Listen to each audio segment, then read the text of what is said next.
So, Sa tingin mo, anong mangyayari sa lipunan kung puro lalaki at babae lang at walang third sex? Siguro kung walang third sex sa lipunan, depende rin naman sa tao yan. Kasi yung ibang tao, negatibo yung pananaw nila sa third sex at positibo. Siguro sa akin, positibo kasi kung walang third sex, hindi balance yung mundo eh. Kumbaga walang excitement na magpapasaya doon. Walang kukontra, walang ganun. Siguro yun nga yun. Kung walang third sex sa mundo. Naparent mo na ba sa'yo? Oo.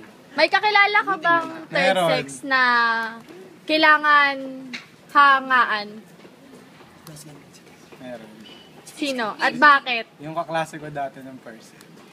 Si Gary Sino? Drizon. Bakit kailangan siya hangaan? Kundi dahil sa kanya wala kami sa stats. De, joke lang. Nilantad. Baka algebra. O baka. Stat agad, percent. Kundi wala sila sa stats na, di ba? Pumasa sila. Bakla. Tomboy. O, sino? Bakit kailangan hangaan? Yung crush ko. Sino? Tomboy. Basta. Anonymous.